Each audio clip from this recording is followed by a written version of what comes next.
Nyuma yaho habaye imirwano ikomeye ku ruhande rwa M23 ndetse n'ingabo za Wazalendo muri Repubulika ya Demokarasi ya Kongo. Ni imirwano yabereye muri Ikavumu nk'uko amakuru yakomeje kujya ahagaragara akomeza kugenda itangaza kugeza kuri ubu ngubu, kandi amakuru avuga ko umubare rero uwa agateganyo cyane cyane ku birebana n'ibyatangajwe na societe civile muri Repubulika ya Demokarasi ya Kongo ivuga ko hapfuye abantu bagera kuri 7 mu mirwano hagati ya M23 ndetse na Wazalendo. Tujye kurebera byinshi bitandukanye mu byatangajwe na societe civile cyane cyane ku birebana n'aya makuru. Ni mu gihe kandi MONUSCO ihakana byinshi bitandukanye birimo amakuru avuga ko ibirindiro byayo biri gutegurirwamo ibitero ku mujyi wa Goma nk'uko byakomeje kugenda bigarukwaho n'umutwe wa M23 wavuze ko ibirindiro rero bya MONUSCO ariho ingabo za Repubulika ya Demokarasi ya Kongo ziri zanakoresheje rero mu kugaba ibitero mu mujyi wa Goma. Banasaba ko ingabo za Repubulika ya Demokarasi ya Kongo ziri mu birindiro bya MONUSCO zigomba kumanika mu maboko rero zikaba zava muri ibi birindiro nk'uko M23 iherutse kubitangaza. Amakuru avuga ko rero umubare w'agateganyo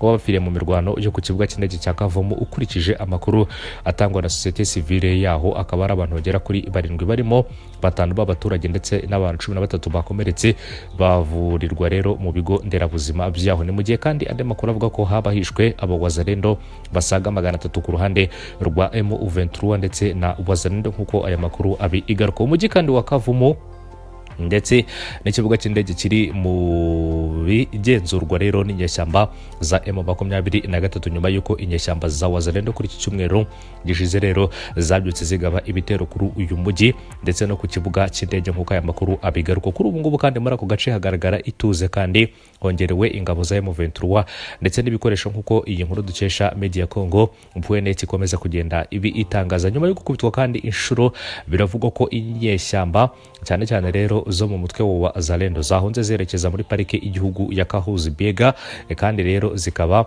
ngo zisezeranya ko zizagaruka zikomeye kandi ziyemeje kuba zafata uyu mujyi ndetse n'ikibuga cy'indege nk'uko aya makuru akomeza kugenda igaruka. Mu gitondo cyo ku cyumweru cy'ejo hashize ku itariki 13 Mata nibwo abarwanyi ba Wazalendo bagabye ibitero mu gace ka Kavumu muri teritwari ya Kabare mu ntara Kivu ya Amajyepfo. Amashusho yakwirakwijwe ku mbuga nkoranyambaga yerekana izi nyeshyamba zari zifite rero amabendera ya RDC ziri muri centre ya Kavumu ndetse zigana ku kibuga cy'indege cyo muri ako gace M23 yigaruriye mu mezi agera kuri 2 ashize. Amakuru avuga ko rero nyuma yuko imirwano yaje kumara akanya gato M23 yise yisubiza Kavumu yose. Ni imirwano kandi amakuru avuga ko yemeza ko giciwemo aba Wazalendo barenga 300 barimo rero n'uwari uyoboye igitero cyo kuri iki icyumweru. Amafoto kandi yagiye ahagaragara ateye ubwoba akwirakwijwe ku mbuga nkoranyambaga yerekana bamwe muri ba Wazalendo barasiye mu cyico muri iyo mirwano, mu gihe kandi abandi benshi bafashwe miri n'ingabo za M23. Ku wa 14 Gashyantare nibwo M23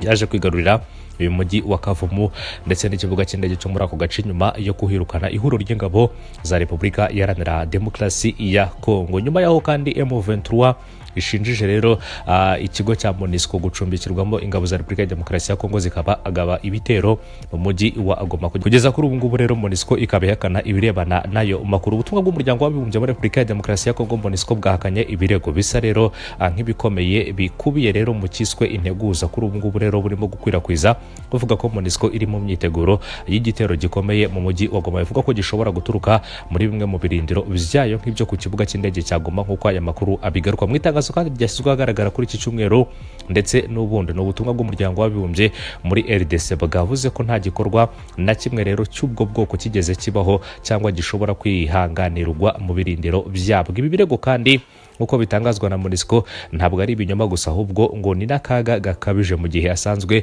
umwuka utari mwiza kubera ibibazo by'umutekano muke. MONUSCO kandi ikaba yamaganye bibihuha ndetse rero inagaragaza ko ari bibi ku rwego rwo hejuru. Yizera ko rero ibyo bigamije kwanduza isura ye ikindi kandi kubiba urujijo no guhungabanya umutekano w'abakozi benshi ndetse n'abasivile ashinzwe kurinda ku ruhande rwa MONUSCO. Muri iryo tangazo kandi ubutumwa bwa Loni bwongeye gushimangira ko bukora mu buryo butajenjetse inshingano bwahawe n'akanama gashinzwe umutekano ka Loni. Iyi minyanda kandi ngukubiyemo ndetse n'iyi manda ya Loni ikaba ikubiyemo ikindi kandi kurengera abasivile, gushyigikira ingabo za Repubulika ya Demokarasi ya Kongo FARDC ndetse no kuzana ituze mu turere turimo amakimbirane. Kuba rero FARDC iri mu birindiro bimwe na bimwe bya MONUSCO ngo biri muri uru rwego cyane cyane ku mpamvu zo kurinda by'agateganyo mu bihe byihutirwa nk'uko biteganywa n'amategeko n'amategeko mpuzamahanga arengera ikiremwamuntu n'imikorere y'ubufatanye nk'uko itangazo ryashyize ahagaragara rikomeza kubi ivuga. MONUSCO kandi yaboneyeho guhamagarira kandi abanyepolitike n'abayobozi b'abaturage kwigengesera mu mvugo rero bakoresha birinda gutanga amakuru atagenzuwe ndetse no guharanira kubaha rero amahoro mu burasirazuba bwa Repubulika ya Demokarasi ya Kongo. MONUSCO kandi yemeje ko ikomeje kuba iruhande rero rw'abaturage ba Kongo mu bijyanye n'umutekano, amahoro n'ituze, kandi ikomeza ishimangira ko izafatanya n'impande zose bireba kugira ngo batange umucyo ku makuru ayo ari yo yose mu rwego rwo gukorera mu mucyo ndetse no mu mukuri nk'uko MONUSCO yakomeje kugenda ibi itangaza mu itangazo bashyize ahagaragara kuri iki cyumweru n'ubundi butumwa bw'umuryango w'abibumbye cyane cyane ku birebana na MONUSCO. Ni mu gihe kandi rero mu yandi makuru Minisitiri w'ububanyi n'amahanga w'igihugu cy'u Rwanda Olivier Nduhungirehe yongeye kwihanangiriza BBC ayishinja gupfobya rero jenoside yakorewe abatutsi. Minisitiri w'ububanyi n'amahanga Olivier Nduhungirehe yanenze BBC rero yongeye kumvikana mu mvugo ipfobya jenoside yakorewe abatutsi mu 1994 ku gatandatu ku itariki 12 Mata 2025 mu kiganiro cyitwa Imvo n'Imvano. BBC yatambukije inkuru y'umunyarwanda witwa Joseph Semafala warokotse jenoside yakorewe abatutsi, ariko kuri ubu ngubu rero wabashije kurenga ayo mateka ku buryo asigaye afite ikigo cyitwa Solvit Africa gifite agaciro ka miliyoni 10 z'amadolari ya Leta Zunze Ubumwe za Amerika. BBC ngaho gutangaza ko uyu munyarwanda witwa Semafara yarokotse jenoside yakorewe abatutsi. Yavuze ko yarokotse jenoside yakorewe mu Rwanda mu 1994 imvugo ipfobya jenoside. Iki kinyamakuru gikunze gukoresha mu banenzi imvugo kandi ya BBC harimo na Minisitiri w'ububanyi n'amahanga Ambasaderi Olivier Nduhungirehe. Habinyujije ku rubuga rwe rwa X, Minisitiri Nduhungirehe kandi yavuze ko amagambo agira ati ndashaka kwibutsa BBC ko Semafara atarokotse jenoside yakorewe mu Rwanda mu 1994 ahubwo yarokotse jenoside yakorewe abatutsi mu 1994. Yakomeje avuga ko niba mu myaka irenga 31 ubwami bw'Ubwongereza na Ireland y'Amajyaruguru ari cyo gihugu cyonyine cy'Uburayi cyanze kohereza mu Rwanda cyangwa kugeza mu butabera umuntu n'umwe wagize uruhare muri jenoside uri ku butaka bwacyo, niba BBC ikomeje kuba igitangazamakuru mpuzamahanga cyonyine gihakana icyaha cyemejwe n'urukiko rwa Loni ndetse n'inteko rusange ya Loni, nibura bakwiye guceceka mu gihe cy'iminsi 100 yo kwibuka.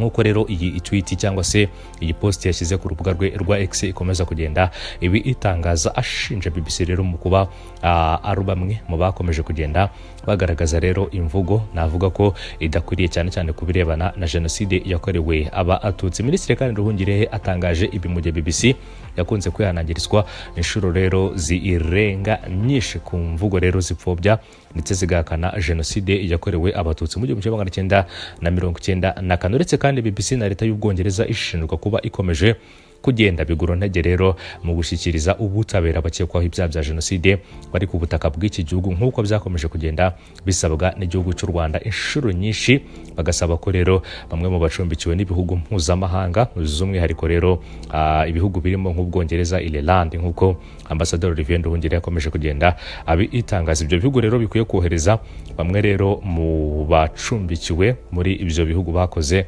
ibyaha bya jenoside yakorewe abatutsi mu 1994. Hari ibihugu byinshi bitandukanye ku mugabane w'Uburayi, hari ibihugu byinshi bitandukanye hakurya y'umugabane wa Afurika ndetse no muri Afurika muri rusange byagiye bigira uruhare rero mu kohereza abakoze ibyo byaha, ndetse abenshi bakanagezwa imbere y'ubutabera bagakatirwa n'inkiko zitandukanye. Harimo rero naboherezwa mu gihugu cy'u Rwanda bakaza rero gusoza ibihano byabo mu gihugu cy'u Rwanda. Gusa rero hari ibihugu byinshi bigicumbikiye abajenosideri cyangwa se abakoze jenoside yakorewe abatutsi mu 1994 bari mu bihugu byinshi ibi itandukanye. Kimwe rero muri ibi bihugu Olivier Nduhungirehe yakomeje kugenda agarukwaho ni igihugu rero kirebana n'Ubwongereza ndetse na Ireland y'Amajyaruguru.